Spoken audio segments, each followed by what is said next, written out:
Welcome to Lumos Maxima, the Rolling Library podcast. My name is Demi Schwartz, a Hufflepuff. My name is Jessica Minetti, a Ravenclaw. It's time to turn on the light because Hogwarts is about to welcome you home.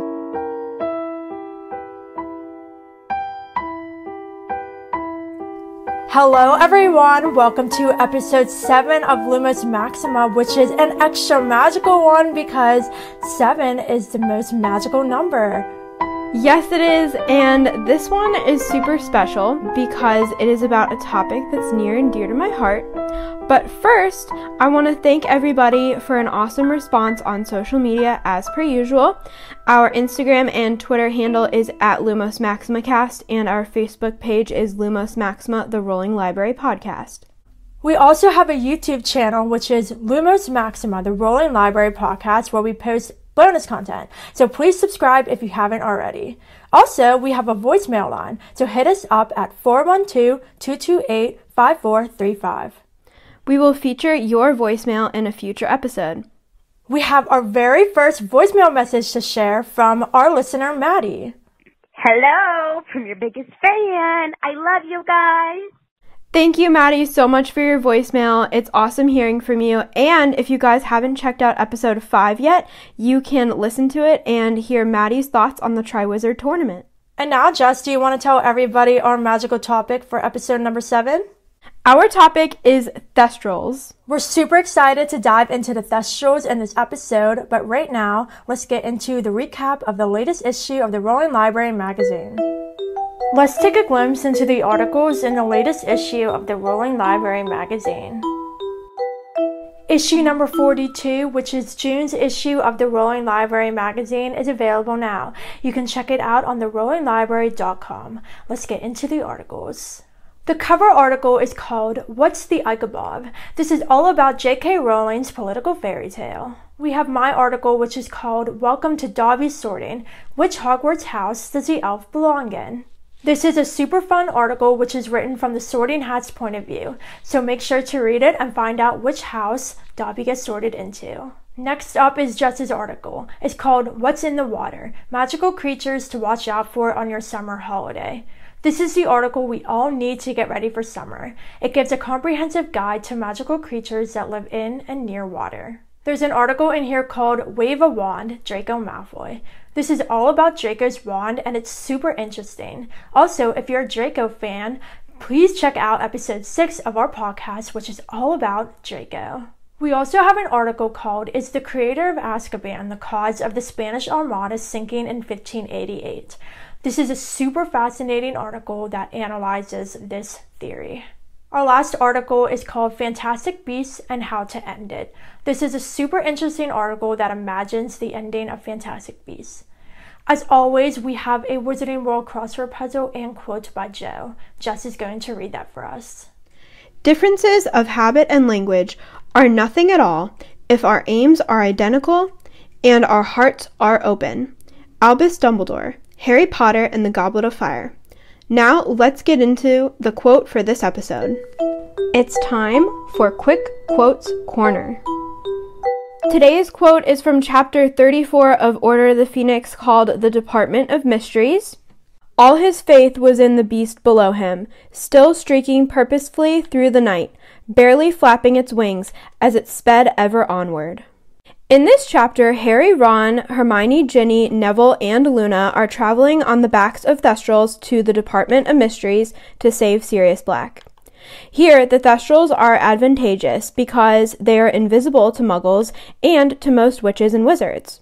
Also, up until now, to Harry, Thestrals were just these eerie creatures that he and a select few could see because they all had witnessed death.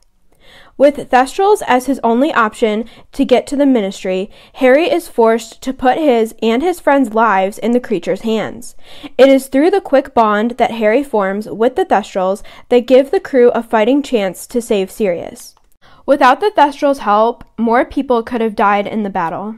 I think this is a super significant part of the book too, because you kind of see a parallel between the Thestrals and Neville and Luna in a way. Because the Thestrals are kind of creatures that aren't really trusted because of their association with death. And then at the same time, Neville and Luna are seen as two characters that are kind of not as intelligent or not as cool, you could say, as the other ones. Though Harry was a little bit skeptical about them coming along. And I feel like the Thestrals are some creatures that it takes time to find trust in them, and it takes time to put faith in them. And this part of the book shows Harry really trusting the Thestral to take him and his friends in the Ministry. And in a way too, even though he was hesitant at first, Neville and Luna did come along and they proved themselves. So he kind of had to trust them as well. So it's kind of an interesting parallel between the Thestrals and those characters. Now it's time for Wizarding News in the Muggle World.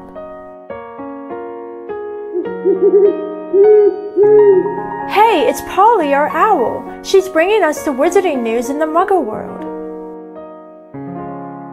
Thank you so much, Polly. Let's see what she brought us. First up is some exciting news for everybody who lives in the UK. The Hogwarts House editions of Harry Potter and the Order of the Phoenix were released on June 11th. They were illustrated by Levi Pinfold and they're super awesome, so if you live in the UK, totally grab a copy of your house edition. Also, since our last episode, more chapters from Harry Potter and the Sorcerer's Stone have been released by Wizarding World. Let's take a look at them.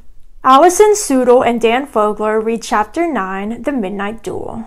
Whoopi Goldberg reads Chapter 10, Halloween. And David Tennant with David Beckham reads Chapter 11, Quidditch. You can listen to all of these fabulous readings on the Wizarding World's podcast on Spotify, which is called Harry Potter at Home Readings, Harry Potter and the Philosopher's / Sorcerer's Stone. Now let's head over to Jess with Thestrals news. Let's talk about Thestrals.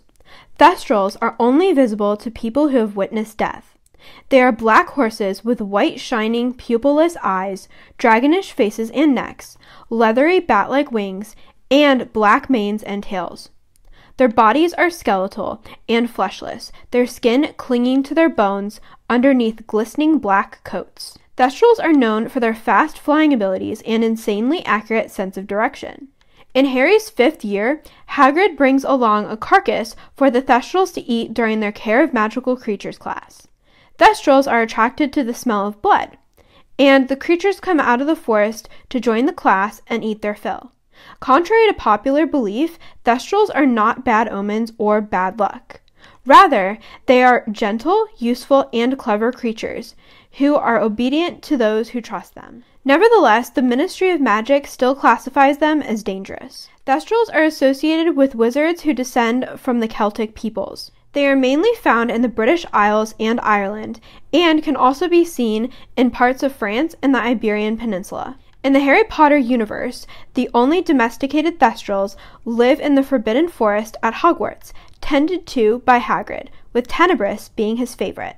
The domesticated Thestrals stick to themselves in their herd, and are trained not to harm students or the owls that fly up to the school. In the wild, Thestrals often eat birds. The original herd, composed of a male and 5 females, were believed to have come to Hogwarts as means of transportation for the students before the construction of the Hogwarts Express.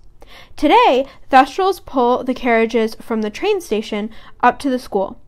Witches and wizards who have not seen death assume the carriage is pulled by invisible horses. Dumbledore also uses Thestrals to help him travel on long journeys. Now, get excited because we are going to talk more about Thestrals in our Tales of Magic and Mischief segment. Now, it's time to dive into the book topic of the week for Tales of Magic and Mischief. We're going to start off our discussion on Thestrals at the point in Order of the Phoenix when Harry first sees them.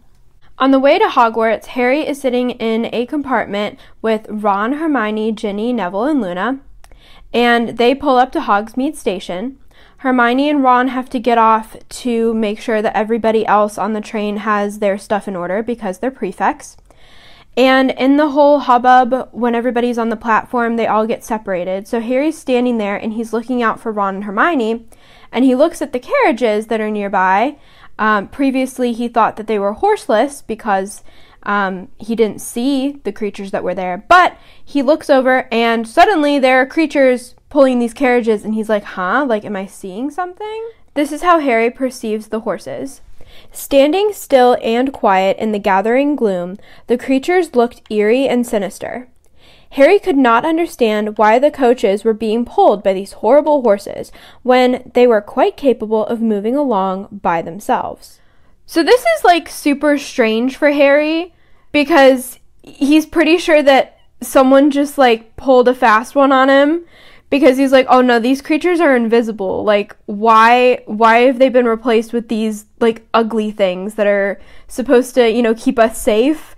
Whereas they look super scary. Like, it's really shady that these things are pulling kids from ages, 11 to, 17 to school. Like, isn't that kind of shady? Like, if you saw them, what would you do? I don't know. I'd probably, run up to McGonagall and be like, Professor, what are those and why are they here?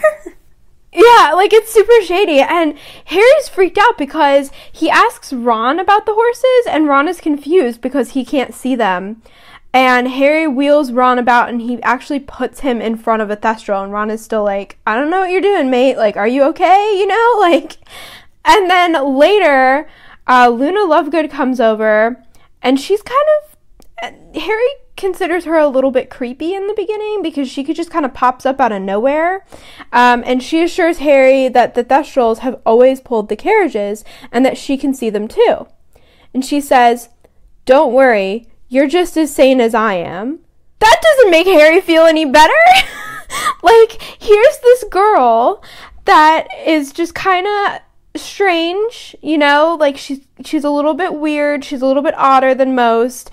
The fact that Harry can see the Thestrals and that none of his friends can is really disconcerting because it's almost like he's seeing a ghost, right? And when you see ghosts, you know, not everyone can see those either. I really like your connection to ghosts there, it's seeing a ghost, because you do see Thestrals if you witness death, and ghosts have a connection to death too, so I kind of like that connection that you made.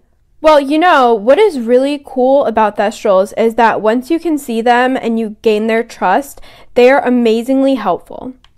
So let's look at some of the ways in which the Thestrals' great sense of direction and flying abilities has helped the characters throughout the series. So the first time we see the Thestrals being useful with directions is at the point in order when Harry really wants to get to the Ministry because he saw the tortured vision of Sirius that Voldemort put in his head and he just wants to get there. So Harry and Hermione get rid of Umbridge by taking her into the Forbidden Forest and the Centaurs take her away. And then Ginny, Luna, and Neville get away from the Inquisitorial Squad and join them in the forest. And real quick, I find it super interesting that Jess mentioned earlier how Harry, Ron, Hermione, Ginny, Luna, and Neville were all together in the compartment. And now all 6 are together again to go to the Ministry. I don't know if JK did that on purpose or if that's just a really cool coincidence. I'm still blown away by it, honestly. That's so cool. So now they're all together, and Harry's like, how are we going to get to the Ministry? And they're all contemplating ideas, and Luna's like, well, we'll have to fly, won't we? Harry kind of gives Luna attitude because he's basically telling her that we're not doing anything if she's including herself in that. And then at this point, Neville and Ginny kind of get all ticked off too because they were in the DA and they're basically telling Harry whoa, was the DA all just for show? I thought it was supposed to be to fight you know who. Let's fight. This is what we trained for. Let us help you. And Harry has this thought that I think is super I don't like it. He kind of has this thought that if he could pick anybody from the DA to help him, Ron and Hermione, it would not be Ginny, Luna, and Neville. And that just hits hard because he didn't want them to come along and he didn't think they had the capabilities to help. You know, it kind of ticks me off too because at the beginning of the DA meetings, Neville wasn't able to stun anybody, but by Christmas break, he was actually able to stun Harry. And so he really does have some skill. And yeah, maybe Ginny is younger than them and so is Luna, and Luna's a little bit odd, but they all loved the DA and they all tried really hard. So that just makes me angry. Yeah, that's just super frustrating. And so they all kind of argue a little bit, and then Harry's basically like, well, we still don't have any way to get to the ministry, so, and Luna's like, I thought we like settled that, we're gonna fly. And this is what Harry says. You might be able to fly without a broomstick, but the rest of us can't sprout wings whenever we... And Luna cuts him off. Shout out to Luna. And she tells him that there are other ways of flying. And Ron comes in then, and this is what he says. I suppose we're going to ride on the back of the khaki snorkel or whatever it is. So Luna gets all defiant here and basically tells Ron that the crumple-horned Snorkack can't fly, but they can. And this is when two Thestrals show up. And this is what Luna says. Hagrid says they're very good at finding places their riders are looking for. So this is a really important part for Luna because her intelligence and Ravenclaw is really coming through, and she's thinking outside the box of ways to get them to the ministry, and the Thestrals are obviously a great option here. And Harry was still skeptical about it. The group kind of argues a little bit more, and eventually more Thestrals show up, and Harry's like, whatever, let's just go. Luna's the one who helps Hermione, Ron, and Ginny onto Thestrals. And I think this is very important because they were making fun of her. They weren't really accepting of her coming along. And now she's the one helping them. And I think that's a big moment for her because she's not the kind of person to dwell on the fact that they were kind of making fun of her, not treating her well. She was still being the better person and being like, all right, you know what? I'm going to be nice. I'm going to help them get up on these Thestrals and we're going to go. Yeah, and this just is kind of a bad moment for Harry because if he's supposed to be the one in charge, he should be nice to those that are coming with him, especially because he thinks that Sirius is being tortured. So he should have been nice to her.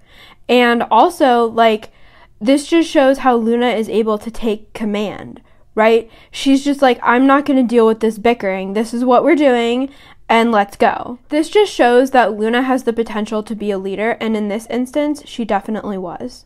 So after everybody is aboard their Thestrals, Harry's on his, and he's looking down at his glossy black head and says, Ministry of Magic, Visitor's Entrance, London, then. If you know where to go. And it does know where to go, because a few seconds later, the Thestral takes flight, and the other ones follow, and all 6 of them end up safely at the ministry. So I think this is a super awesome part where we really get to see Harry putting his trust in the Thestrals for the first time and seeing how successful this flight is because of how intelligent and awesome these creatures are. Yeah, these creatures are super cool, and they're really fast. So if they needed speed, they got it. Totally. And I'm just thinking, I don't know if you have any thoughts on this, but so you see Thestrals if you witness death, but Thestral's main ability is the sense of direction.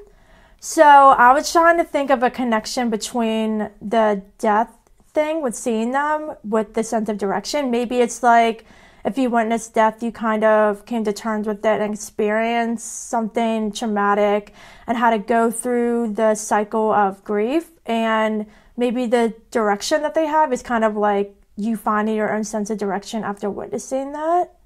That's interesting because, you know, Ron and Hermione and Ginny can't see the Thestrals, and the Thestrals are leading them in a direction. Now, granted, this direction is toward a battle and destruction and deaths that occur. So another time in the series where we see the Thestrals being used for transportation is at the beginning of Deathly Hallows during the whole flight of the 7 Potters. So when the whole team shows up, Mad-Eye Moody gives Harry the whole rundown. So Thickness basically made it an imprisonable offense to connect the Dursleys' house to the Floo network, place a port key there, or operate in or out. Because Harry is underage, the trace is still on him, so if any of the others would try to operate him out, Thickness will know about it, and so will the Death Eaters. So the other thing going on here is that Harry has Lily's protection still, but it will break under 2 conditions. The first is when he turns 17, and the other is when Harry and the Dursleys part ways. So basically like when he no longer calls number 4 Privet Drive home. So Moody and the others decided to break the charm early because the other option is waiting until he turns 17, which is basically waiting for Voldemort just to come for him as soon as he's of age. And so they are moving him that night, and they don't believe that Voldemort knows that they're moving him. But we know that Snape, under, Dumbledore's orders, still working for Dumbledore, is telling them the true date of his departure as to keep his loyalty to Voldemort, or so Voldemort still believes that he's loyal to him. So basically their only options of transportation are Thestrals, brooms, and Hagrid's motorbike, which was Sirius's. And so the plan is to go to houses that have connections to the Order. So 12 of these houses have been given as many protections as possible, and they're all going to be flying into different houses and then using a portkey to the burrow. So Harry spots the flaw in the plan, which ironically, the very last chapter in Deathly Hallows is called The Flaw in the Plan. Wait a minute, take a seat. Are you serious? Yeah. Oh my god. This is just so mind-blowing. How can you think of these things? I don't even think of them, and I'm sitting right here going, oh my gosh. Mind-blowing. Keep going. You know what that made me think of? And you need to calm down. Taylor Swift. You just take down seats. Damn. It's 7 a.m. So the flaw in this plan is that Harry's like, hold up. How are we all could be, flying to all of these different places? Like, and then somebody could have noticed that, there's one Harry, I'm Harry, they're all going to come at me. Why would they go at you guys? And Moody's like, well. And then he tells him the whole apologies potion thing, and Harry's not having this at all. And they're all like, everybody there is like, you know what? There's all of us who are of age, and one wizard who can't do magic, don't even try to fight, come on. So he eventually holds over his hairs because Moody's, done with his nonsense. And then the 6 Harrys that transform are Ron, Hermione, Fred, George, Fleur, and Mundungus Fletcher.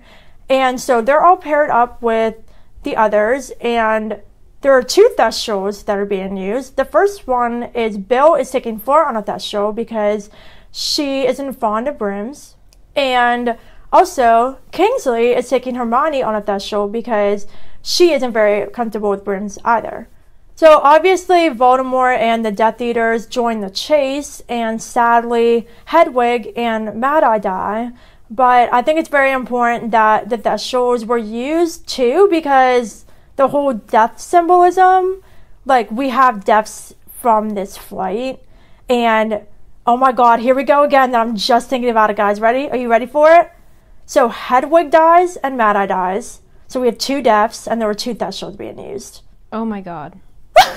I doubt that JK planned this. This is just a coincidence that happened in her book, because, who could just sit there and plan this kind of thing? Was this planned, is my question. I don't know, but I think it's very ironic that the 2 Thestrals are, the 2 deaths, basically, that happen. So that could also be a big foreshadowing, when we see the 2 Thestrals at the beginning, 2 people die, but we don't know that, and knowing that they're 2 Thestrals, that could be, a foreshadowing. I do not know if she did that on purpose, but I'm shook right now. But wait, here's another thing that I'm shook about too, is that the people who were on the Thestrals didn't die. So is it because they were on the Thestrals that they didn't die, because Thestrals are death omens? That they're also saving people? So they're half saving, half not? Yeah, I don't know. It's it does. It's really symbolic. This whole thing is so symbolic, and I'm just completely gone. This is nuts. Yeah, it's the Thestrals also embody safety, so they would never let their riders get killed. Right. Yeah, this is nuts. Super cool. This is super cool. Yeah. And then also, I think Demi is going to talk about how the Thestrals were used at the Battle of Hogwarts at the end of the 7th book. Yeah, and this is super cool too, because during the Battle of Hogwarts, all the other creatures, the giants joined in, the centaurs joined in, the house elves, and so did the Thestrals. And what they did was fly around Voldemort's giants' heads and scratch at their eyes. I think this is super interesting because they're not only creatures that are good with direction, but they're also very loyal because during this battle, they're fighting on Hogwarts' side. They're scratching at Voldemort's giant's eyes, like, you guys are super tall that the wizards aren't going to get to you, so guess what? My claws are coming for your eyeballs. They are awesome. And this is, like, really shows their uses, like Demi was saying, because Hagrid mentions in Harry's Care of Magical Creatures class that the Thestrals don't get a lot of work except for helping Dumbledore travel. Well, guess what? They're put to work in these last couple books because they really show their true colors, and they're pretty awesome. Now that we talked about how useful Thestrals are, let's take a closer look at 3 characters who can see them and how this is significant. We're going to start off with Harry. Many readers wonder why Harry wasn't able to see the Thestrals until the 5th book. Harry was sitting in his crib and he watched his mom die. So in theory, he should have been able to see the Thestrals at the beginning of the 1st book. However, at that point in time, Harry was young and he was unable to comprehend and understand what death actually means. And in his 4th year, Cedric Diggory is killed in cold blood at the site of Voldemort's rising. This experience allows Harry to realize the finality and cruelty that comes from such a killing. Now, once Harry had this revelation and was able to understand death, that's when he was able to see the Thestrals. Let's look at 3 deaths that Harry experienced throughout the series: Cedric's death, Sirius's death, and Dobby's death. Let's start with Cedric's death. At the end of the Triwizard Tournament, Cedric and Harry both touched the Triwizard Cup at the same time. The Triwizard Cup was a portkey that took them to the site of Voldemort's rising. Obviously, when you touch the cup, you're supposed to win the tournament, and that's supposed to be it. But they're like, oh my gosh, is this a test? Like, where are we? We must be, like, miles away from the castle. And so they're kind of just standing there, with their wands out, and they're like, oh, maybe something's coming towards us. And sure enough, Wormtail approaches holding ugly baby Voldemort, and they all kind of stare at each other. Wormtail is cloaked, so Harry and Cedric have no idea who he is and what's going on. As they stare at one another, Harry's scar begins to hurt. He drops his wand, and he puts his hands on his head, and then Harry falls down. From far away above his head, he heard a high, cold voice say, "Kill the spare," a swishing noise and a second voice, which screeched the words to the night, "Avada Kedavra." A blast of green light blazed through Harry's eyelids, and he heard something heavy fall to the ground beside him. After this happens, the pain in Harry's scar gets worse, and he throws up before the pain subsides. Then he opens his eyes, and he sees Cedric dead on the ground beside him. This is what the book says right after Cedric dies. For a second that contained an eternity, Harry stared into Cedric's face, at his open gray eyes, blank and expressionless as the windows of a deserted house, at his half-open mouth, which looked slightly surprised. Isn't that terrible? Basically, he's describing Cedric as an empty shell. His soul had left his body. He looked like a decrepit old house that was empty. That's just... It underlines the cruelty of the death. The book says that Harry feels numb disbelief before Wormtail drags him away. So this death is sad and important for so many reasons. Because when Harry saw Lily die, that's a vague memory of his.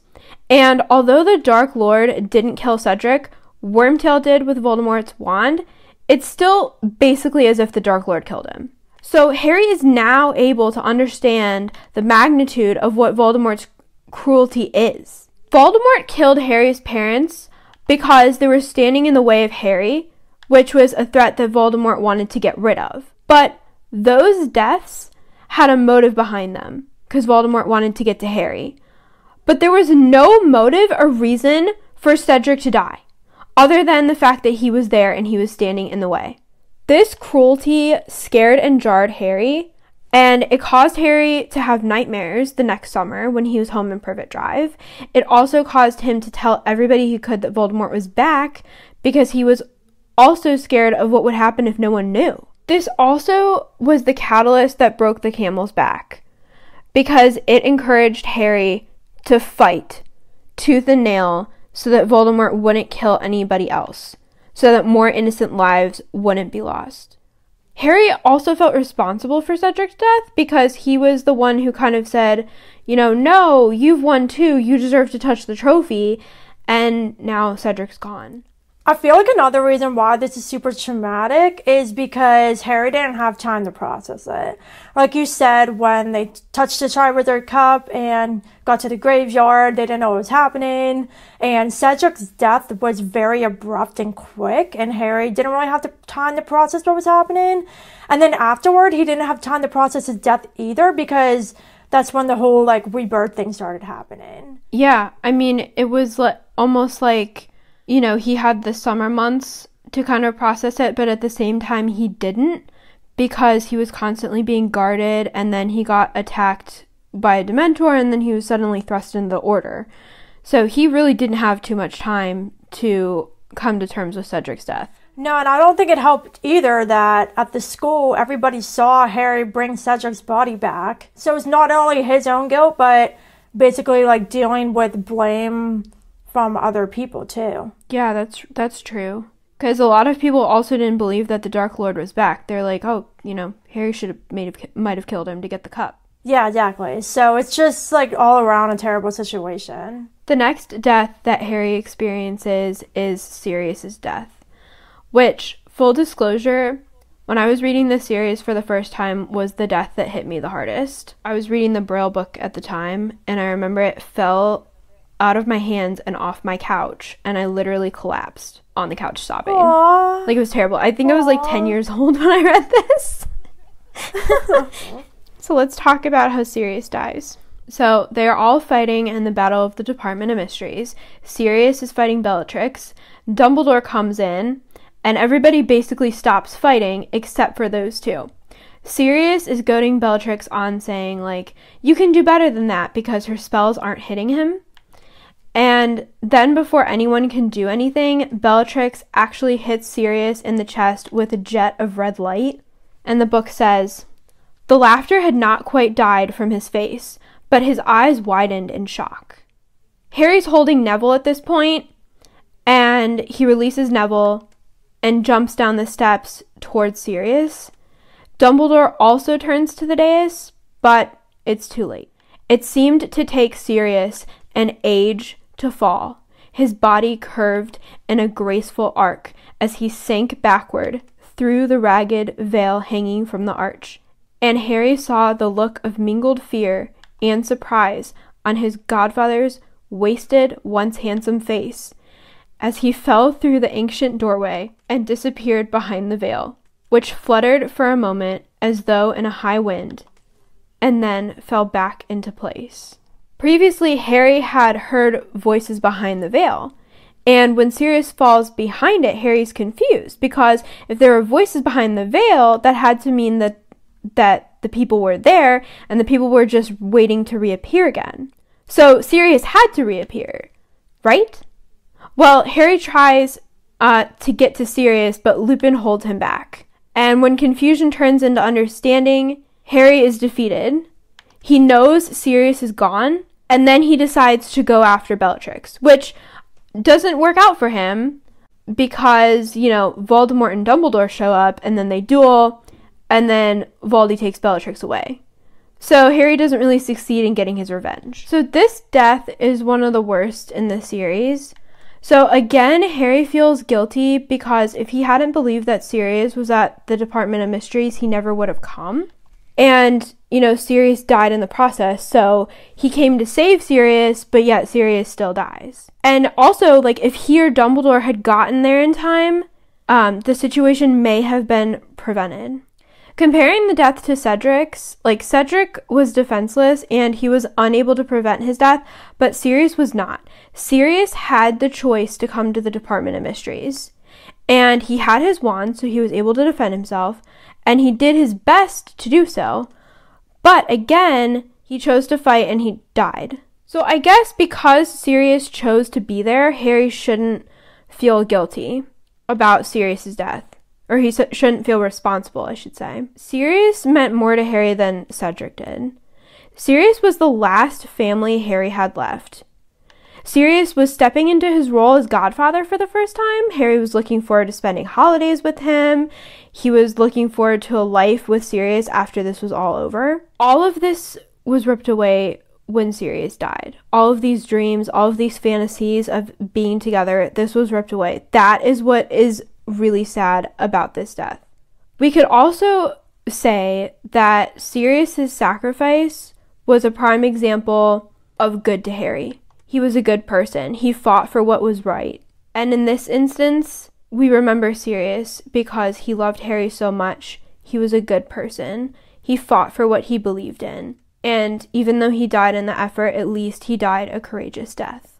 Also, like Cedric's death, Harry was not going to let Sirius die in vain. Harry is still determined to fight Voldemort to the very end. Harry's family was just ripped away from him. Cedric's family was torn apart when he died. So Harry is determined, again, to not let more families be ripped apart by this conflict. So if you think about it, those deaths are literally a year apart. So Harry didn't even have a year, longer than a year, to recover or start to heal from Cedric's death before Sirius died, which is even more traumatic.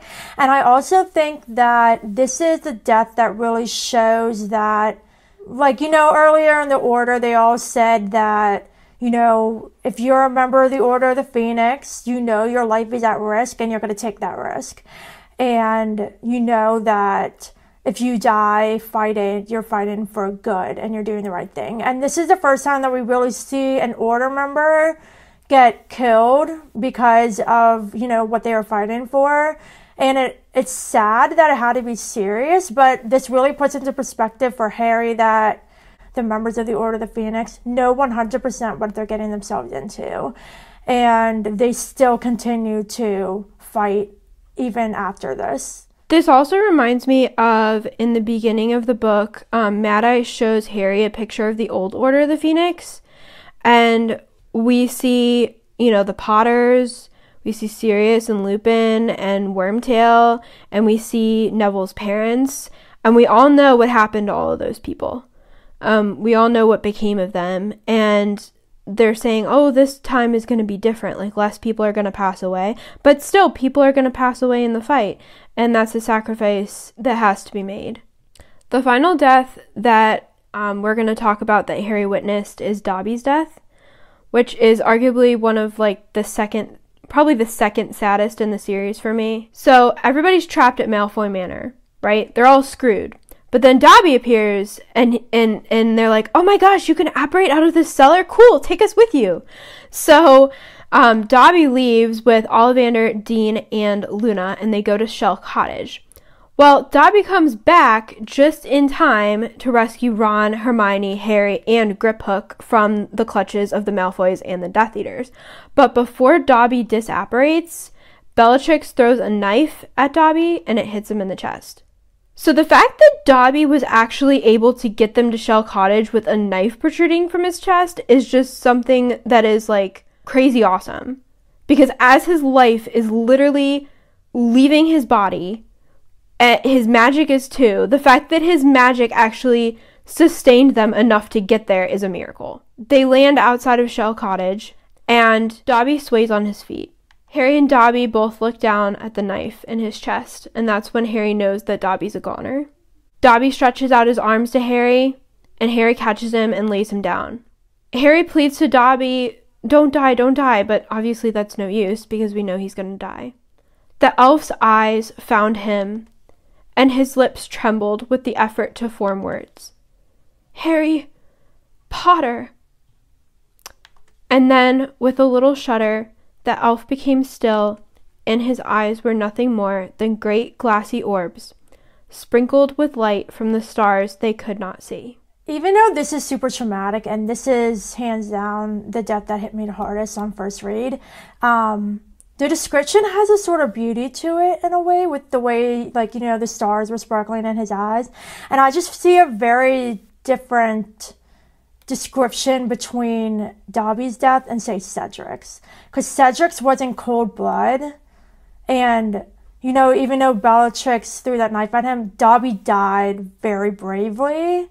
And I feel like the description of, it's like more peaceful.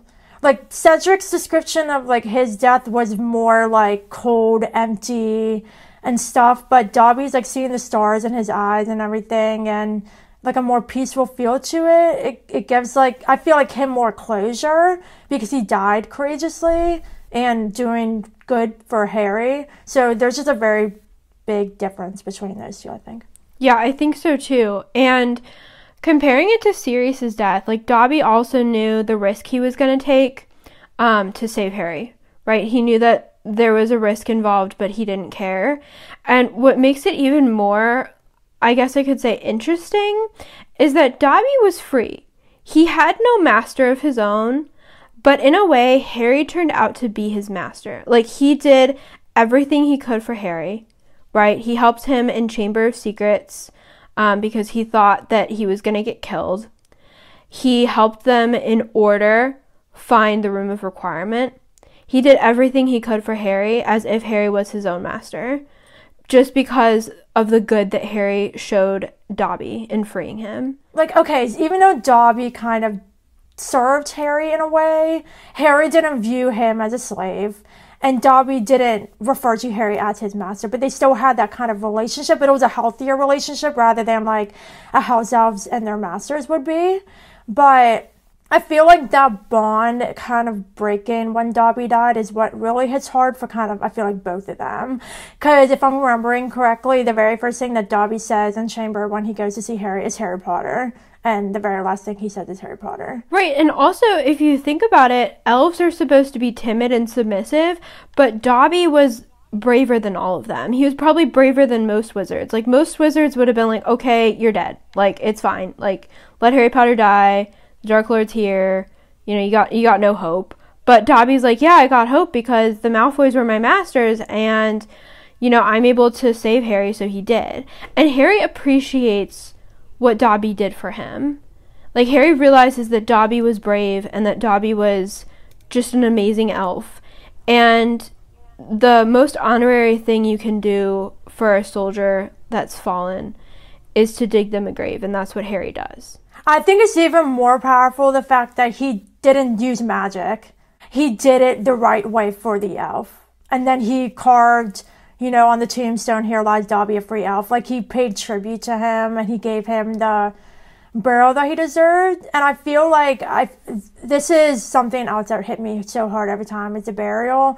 And Harry thinking to himself that he thought back to Dumbledore's funeral and he felt like Dobby deserved the same amount of people. He deserved just as big of a funeral as Dumbledore did. Like we were talking about before with the Thestrals, is that, you know, after you see a person die, you can see the Thestrals.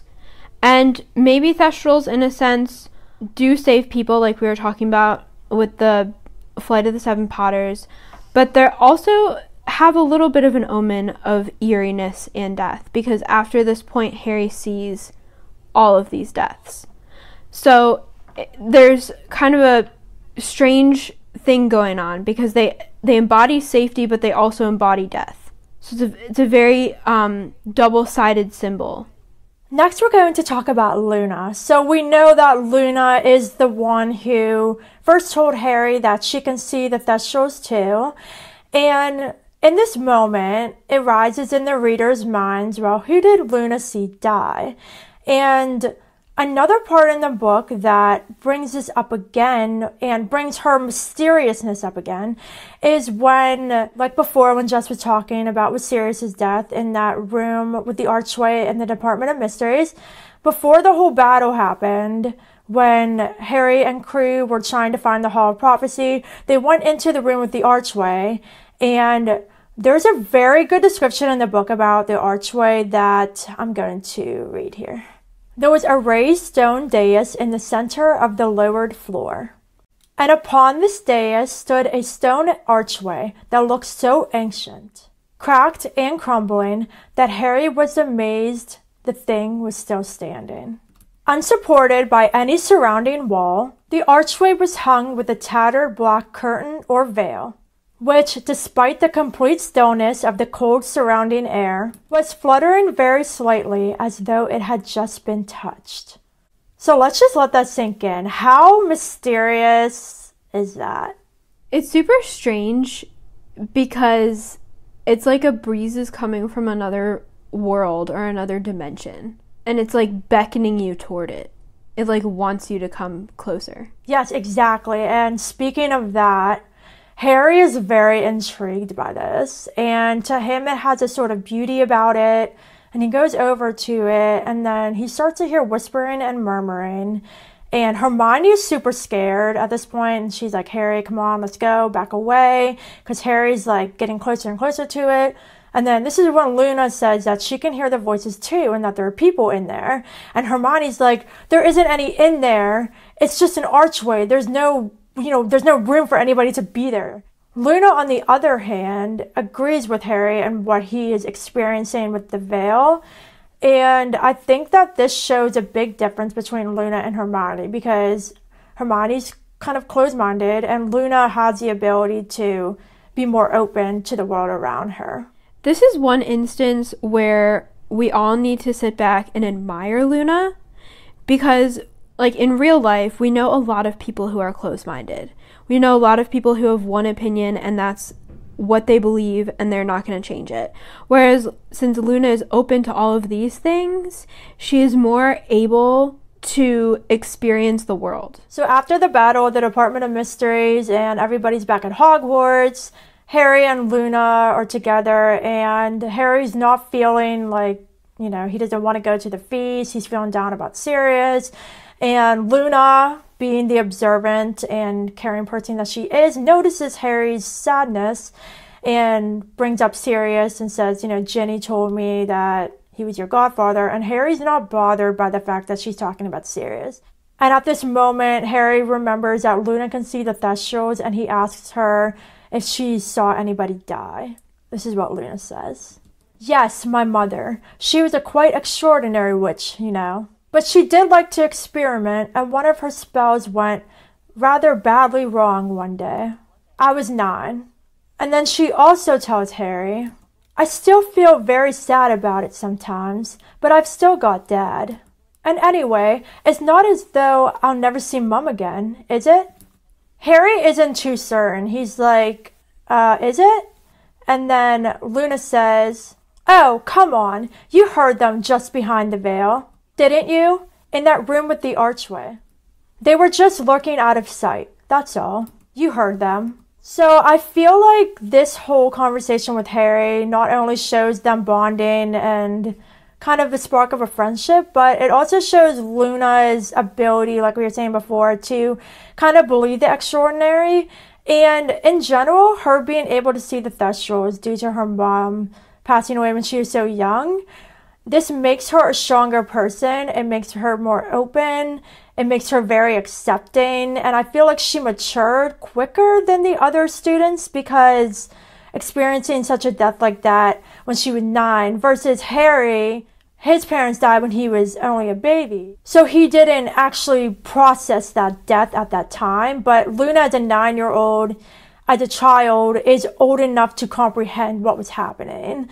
So experiencing that made her kind of grow differently than the others. And an example of how she kind of accepts things without proof is when Harry was telling everybody that Voldemort was back and nobody was believing him. Luna made it a point to tell him in front of their classmates, which is a bold thing to do, to stand up to, your own peers and literally tell Harry, you know what, I believe that Voldemort's back. I think this makes Luna a very interesting character, because we all know those people who are judged on how they are on the outside.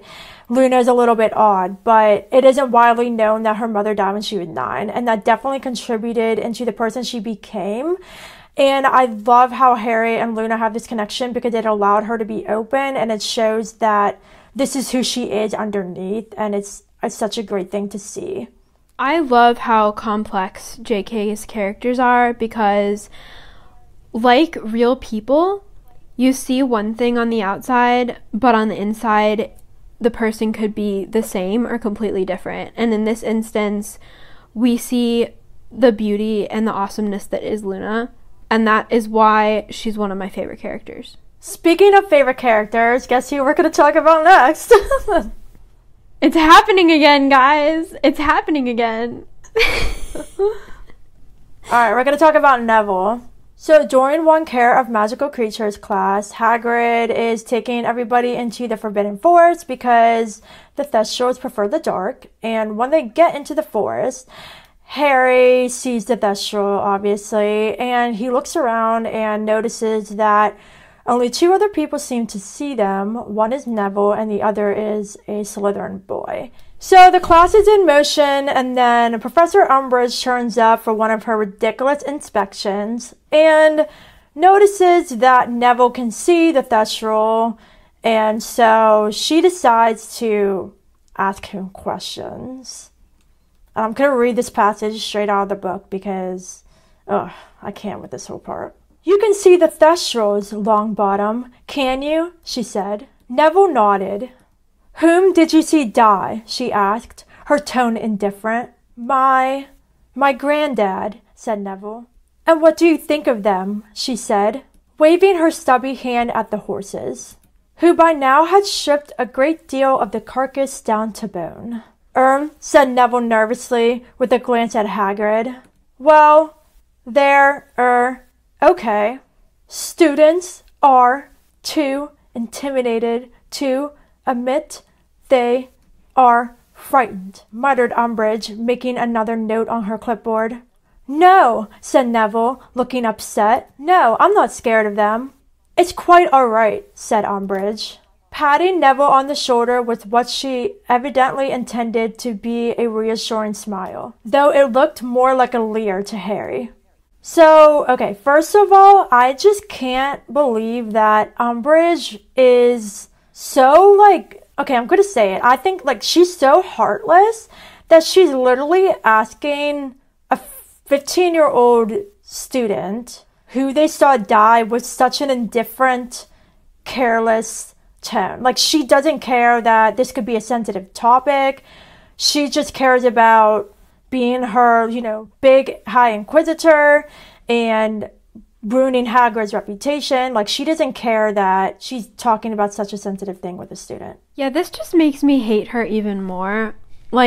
It's one thing how in Snape's class he criticizes Neville's potions and makes him feel like a small, inferior person, but it's another thing to talk about a personal topic like this and act like it's no big deal that someone close to you died in front of your eyes. And she's doing it in front of the whole class. It's like a class is going on, all the students are around, and she's asking Neville these things in front of his peers. And this shows Neville's bravery, I think, because this is obviously a sensitive topic for him, and he's answering her and saying he's not afraid of the Thestrals and giving her honest answers, and he's doing that in front of his classmates, which is just super brave to me. So for everybody who can see Thestrals, it's a reminder of the death in their life and the loss they've experienced.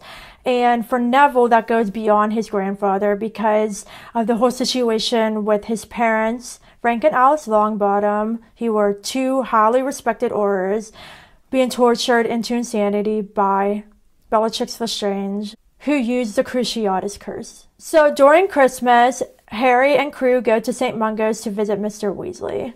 While they are there, they run into Lockhart on the spell damage floor, and his healer thinks that Harry, Ron, Hermione, and Ginny are there to see, Lockhart, when they're not. They just ended up on that floor by accident. But they follow the healer and Lockhart back into the ward for permanent spell damage, and at the far end of the ward, there are 2 beds that are surrounded by flowery curtains for privacy. And it's a real shock to everybody when Neville and his grandmother come out from around the curtains, and obviously Harry knows the truth about Neville's parents, but the rest don't. Ron, being Ron, blurts out, "Neville!" And Neville jumps and cowers as though a bullet had narrowly missed him, and he also blushes and doesn't make eye contact. Neville's grandmother starts to talk to the rest and saying that Neville was a good boy, but he doesn't have his father's talent. And then she asked Neville, if he told them what happened to his parents, and Neville shakes his head that he didn't. And this is what Neville's grandmother says, which makes me super angry. Well, it's nothing that you should be ashamed of. You should be proud, Neville, proud. They didn't give their health and sanity so their only son would be ashamed of them. Which is just super harsh, and Neville goes on to say that he's not ashamed, but his grandmother scolds him some more and then tells Harry and crew the truth. So around this point, Alice comes over to Neville and gives him an empty Dribbles blowing gum wrapper, and Neville thanks her. His grandmother tells him to throw it away, but Neville puts it in his pocket. And here's a passage that follows that is very, very deep. Neville looked around at the others, his expression defiant, as though daring them to laugh. But Harry did not think he'd ever found anything less funny in his life. So, again, Neville is the character who is targeted, bullied, made fun of, and in this instance, Neville is honestly afraid that Harry and the others are going to make fun of him because his parents are lying in hospital beds, basically with their minds completely gone. And this breaks my heart. And going back to what we were saying about Luna, she's not the most open because of the way that others perceive her. But once you get to know her, she's more complex. And we have the same situation here with Neville, because due to the way that he's constantly being treated, if I were him, I'd never open my mouth about what happened to my parents, because this reason right here, he thought he was going to be made fun of.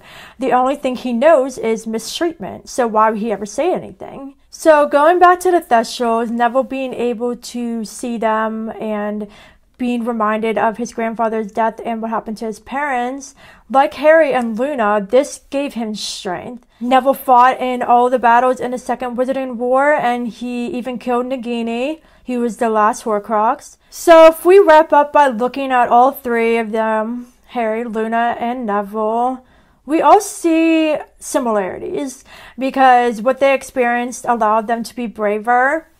It allowed them to be more open-minded and accepting, and it made them stronger. And all three of them fought till the end. And I think it's very interesting that we had this discussion today and analyze these characters through this lens, because you definitely see in this way how complex they are and how these experiences really shape them into who they are. Yeah, and death is a part of life, right? You're born and then you die.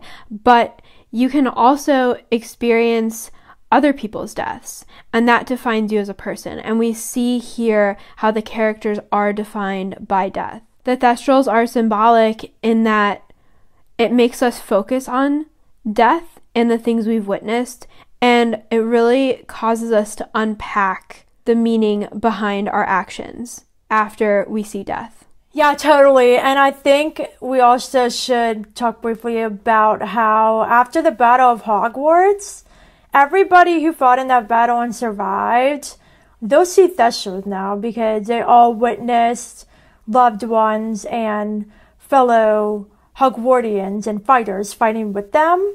And I feel like going to the end of the series, there's so much death in the series, there's so much loss, but at the same time, like, looking just at Harry, Luna, and Neville, they're all united in the fact that they've experienced death, and they're kind of connected on that level. And now it's kind of not a beautiful thing in a way, but it's kind of like it's a mysterious thing in a way that everybody who survived that battle, they're all connected through those deaths now, and it's like something that binds them together, and that will last a lifetime. Yeah, this discussion has been super illuminating, and since Thestrals are one of my favorite magical creatures, I'm glad that we were able to talk about them. Definitely, and please let us know your thoughts on the Thestrals. If you have anything to add, if you have any of your own insights, we'd love to hear them. And our next episode comes out on July 3rd, and you guys, I'm telling you right now, I am very, very, very, very excited. Yes, stay tuned, and also get excited because we're having another special guest. Thanks for listening. Bye! Bye!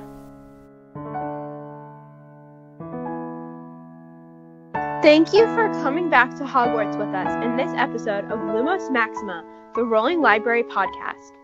Hedwig's theme and Leaving Hogwarts in this episode were originally composed by John Williams and arranged by your favorite Hufflepuff. Until next time, 3, 2, 1, Knox.